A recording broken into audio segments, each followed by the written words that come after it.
Welcome to EAD online classes. SSC जो कि हर साल डिफरेंट पोस्ट के लिए अपना वैकेंसी नोटिस रिलीज करता है।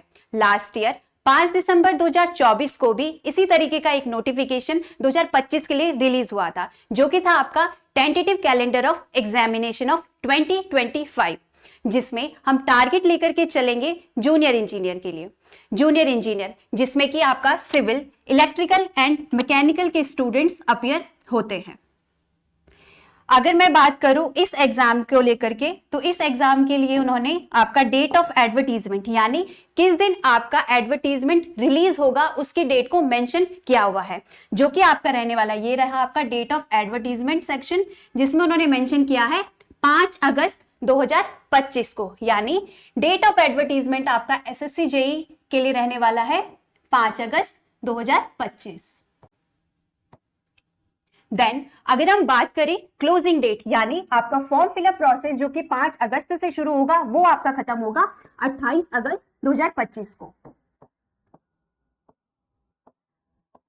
यानी 20-22 दिन का आपको टाइम मिल रहा है इस फॉर्म को फिल करने के लिए। ओके, देन इसमें आपका डेट ऑफ एग्जाम या फिर मैं कहूं मंथ ऑफ एग्जाम भी आपका मेंशन किया गया है, दैट इज अक्टूबर और नवंबर। अब आपने ये फॉर्म तो फिल कर लिया है, इसका एग्जाम आपका कब होने वाला है वो आपका होगा अक्टूबर या फिर नवंबर।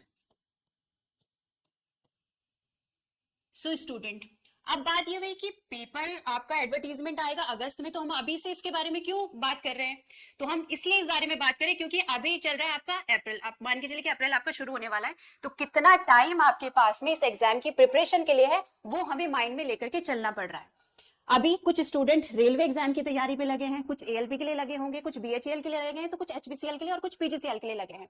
बट वो स्टूडेंट जो कि इन एग्जाम को अपेयर कर रहे हैं, अगर इन केस नहीं एग्जाम आपका क्वालिफाई नहीं हो पा रहा है, तो आगे क्या अपॉर्चुनिटीज इस साल आपके पास में रहने वाली है, इसलिए हम इस बारे में बात कर रहे हैं। तो ये तो था आपका कि एडवर्टीजमेंट आपका कब आएगा, कब फॉर्म फिल प्रोसेस शुरू होगा, खत्म होगा, और देन आपका एग्जाम कब होगा उस बारे में।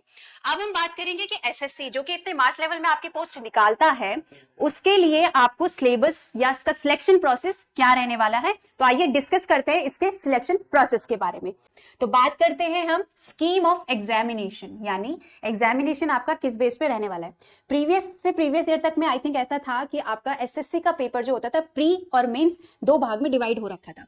प्री जिसमें आपका कंप्यूटर बेस्ड टेस्ट था, लेकिन मेंस आपका डिस्क्रिप्टिव होता था, उसमें मतलब ऐसे मल्टीपल चॉइस क्वेश्चंस ऐसा नहीं होता था, उसमें डिस्क्रिप्टिव टाइप का आपका एग्जामिनेशन होता था। लेकिन लास्ट ईयर एसएससी ने अपने पैटर्न को चेंज किया और आपके दोनों एग्जाम क्या रहने वाले हैं उसमें मेंशन उन्होंने किया हुआ है कि आपका जो एग्जाम होगा लास्ट ईयर से, वो दोनों पेपर आपके सीबीटी बेस्ड रहेंगे, यानी सीबीटी 1 एंड सीबीटी 2।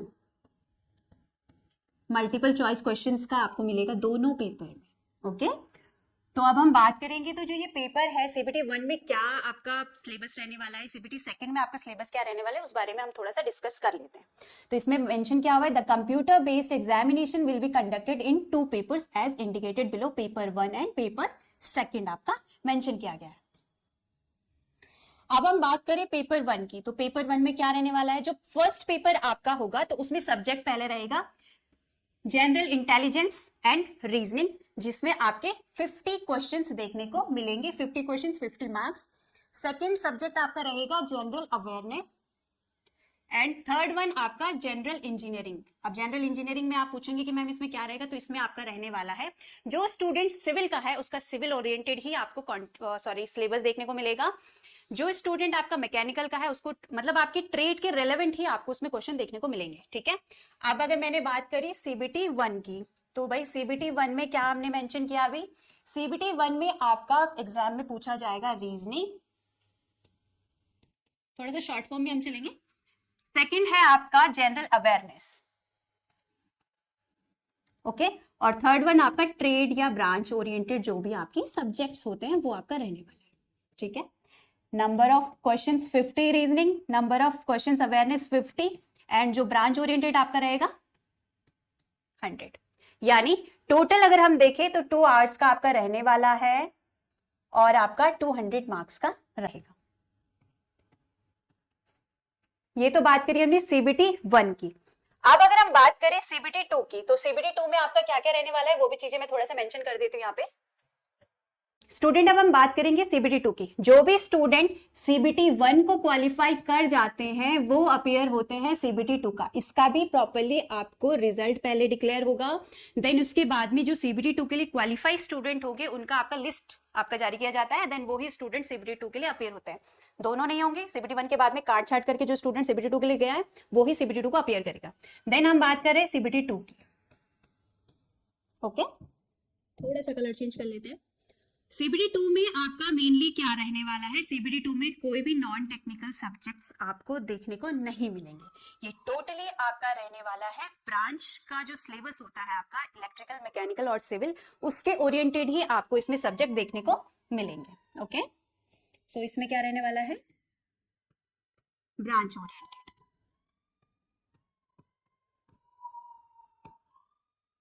ओके, इसमें क्या है? नंबर ऑफ क्वेश्चंस आपके 100 और नंबर ऑफ मैक्सिमम मार्क्स आपका कितना रहने वाला है? 300। 100 क्वेश्चंस, 300 मार्क्स। सो ये तो है आपका स्कीम ऑफ एग्जामिनेशन। हाँ, थोड़ा सा ड्यूरेशन भी हम चेक करेंगे कितना है, 2 आवर्स। सीबीटी 1 में भी 2 घंटे था और इसमें भी आपका 2 घंटे रहने वाला है। ओके, सो क्या क्या चीजें हमने देखी? पेपर आपका 2 मोड्स में कंडक्ट होगा, सीबीटी 1 एंड सीबीटी 2। सीबीटी 1 में आपके नॉन टेक्निकल सब्जेक्ट्स इंक्लूडेड होंगे like reasoning and general awareness, then आपका 100 मार्क्स का आपके टेक्निकल ओरिएंटेड आपको क्वेश्चंस देखने को मिलते हैं। जो बच्चे सीबीटी 1 को क्वालिफाई कर जाते हैं वो देन अपीयर होंगे आपके सीबीटी 2 एग्जाम में, जो कि टोटली आपका ब्रांच ओरिएंटेड सब्जेक्ट जिसमें आपको पूछे जाने वाले हैं। ओके, उसमें आपका मैंने number of questions, number of marks and duration भी मेंशन कर दिया गया है। फिर देन जो आपका सीबीटी 2 के लिए क्वालिफाई हो जाते हैं, फिर वो आपका डॉक्यूमेंट वेरिफिकेशन। ठीक है, तो ये तो आपका स्कीम ऑफ एग्जामिनेशन मैंने बताया था। उसके बाद में अगर मैं बात करूं कि आपका कैसे कैसे फॉर्म फिलअप होता है, तो फॉर्म फिलअप की तो डेट वगैरह सब कुछ मेंशन कर दिया गया है। फॉर्म की जो फी रहने वाली है वो आपका 100 रुपीज रहता है। एसएससी के जो फॉर्म की फी रहती है वो 100 रुपीज आपका रहने वाली है। गर्ल्स के लिए इसमें कोई चार्जेस नहीं वो डिडक्ट करते हैं, गर्ल्स का फ्री ऑफ कॉस्ट वो फॉर्म फिल कर सकती हैं। तो गर्ल्स के लिए भी बहुत अच्छी अपॉर्चुनिटीज है, वैसे तो बॉयज के लिए भी है। अभी स्कीम ऑफ एग्जामिनेशन हमने देख लिया, एजुकेशनल क्वालिफिकेशन की। अब मैं अगर बात करूं कि इसमें क्या क्या रहने वाला है, देखो ब्रांचेस हमको पता है इलेक्ट्रिकल, सिविल, मैकेनिकल, लेकिन डिप्लोमा वाला भर सकता है, बीटेक वाला भर सकता है, अपीयरिंग वाला भर सकता है। बहुत सारे क्वेश्चंस स्टूडेंट्स के दिमाग में रहते हैं जो कि फ्रेशर्स होते हैं, है ना। तो अभी अगर मैं बात करूं कि इसमें ऑर्गेनाइजेशन के बेसिस पे आपकी एजुकेशनल क्वालिफिकेशन को आपका डिफरेंशिएट किया गया है, या उस हिसाब से रिक्वायर्ड एजुकेशन आपको चाहिए होगा। तो इसमें कुछ ऑर्गेनाइजेशन है जैसे बीआरओ, बॉर्डर रोड ऑर्गेनाइजेशन। वैसे इसमें मेल कैंडिडेट्स को ही प्रेफर किया जाता है, फीमेल का आई थिंक इसमें नहीं है। तो अगर मैं इसमें बात करूं इलेक्ट्रिकल एंड मैकेनिकल की, इसमें दोनों के कंबाइन पोस्ट आपका रहता है। ठीक है, तो इसमें इन्होंने मेंशन किया हुआ है डिग्री इन इलेक्ट्रिकल और 3 इयर्स डिप्लोमा, और उसके साथ साथ 2 इयर्स का एक्सपीरियंस आपको चाहिए होता है। ये आपको प्रॉपर्ली मेंशन किया हुआ रहता है। एक बार गो थ्रू भी हम लोग जरूर करेंगे जब इसका नोटिफिकेशन रिलीज होगा, बट अभी मैं थोड़ा सा एक आइडिया दे रही हूँ आपको।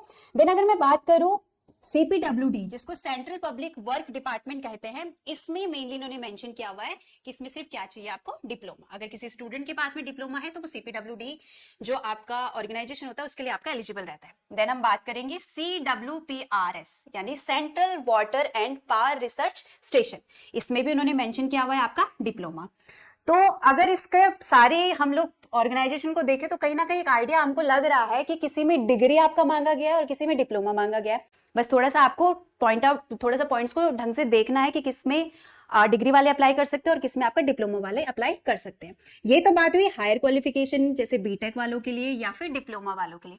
अब कुछ स्टूडेंट जो 2025 में अपने लास्ट सेमेस्टर में होंगे वो इस फॉर्म को फिल कर सकते हैं या नहीं, उसके बारे में हम लोग बात करेंगे। सारी चीजें आपके नोटिफिकेशन में ही मेंशन होती है। मैं एक चीज क्लियरली आपको बता दूं, किसी से मतलब ये होता है ना कि कई बार हम लोग डिपेंडेंसी कर देते हैं कि बताएंगे या कुछ होता है। अगर आपके पास में नोटिफिकेशन है तो क्लियरली आप उसको पढ़ करके सारी चीजों का जो भी आपको चाहिए या जानना चाह रहे हैं वो आपको सारी उसी में मिल जाती है। तो इसमें अगर मैं देखूं लास्ट ईयर का जो नोटिफिकेशन था, लास्ट ईयर के नोटिफिकेशन में इन्होंने मेंशन किया हुआ था आपका, ये आपका 2.4 एक कॉलम में आपको दिख जाएगा। The candidates who can prove by documentary evidence that the result of the examination of essential educational qualification was declared on or before the cutoff date and that he or she has been declared passed। यानी अब इसको sum up करते हैं थोड़ा सा।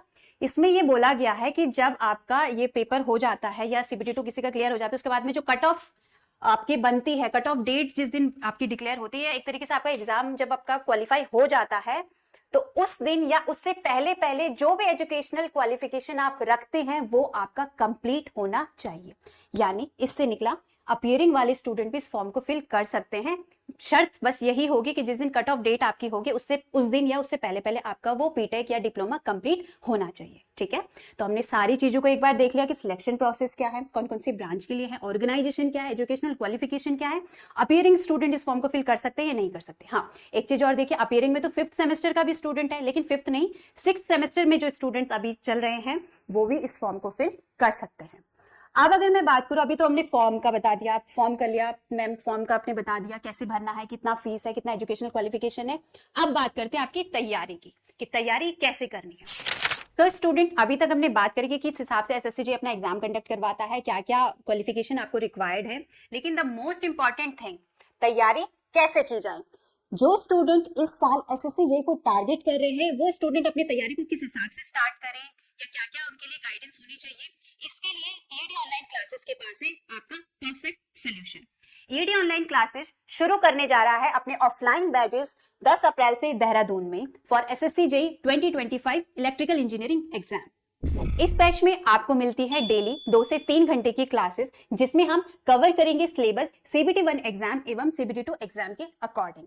इसमें practice के लिए मॉक टेस्ट, डीपीपी बुक और स्पेशल मेंटोरशिप भी देखने को आपको मिलेगी। और साथ ही उन स्टूडेंट्स के लिए जो कि ऑफलाइन में क्लासेस कर चुके हैं लेकिन फिर भी उन्हें कॉन्सेप्ट समझने में कोई दिक्कत हो रही है, उन स्टूडेंट्स को हम प्रोवाइड करते हैं ऑनलाइन कोर्सेज का एक्सेस, ताकि वो उन सब्जेक्ट्स को रिवाइज कर सके और अपने कॉन्सेप्ट्स को क्लियर बना सके। जो भी स्टूडेंट इस बार एसएससी जेईई 2025 को टारगेट लेकर के चल रहे हैं वो सभी स्टूडेंट रजिस्ट्रेशन करके अपनी सीट कंफर्म कर सकते हैं, क्योंकि हमारे इस ऑफलाइन बैच के लिए रजिस्ट्रेशन पोर्टल ओपन हो चुके हैं।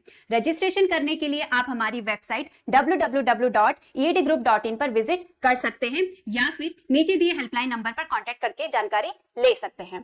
Thank you and all the best.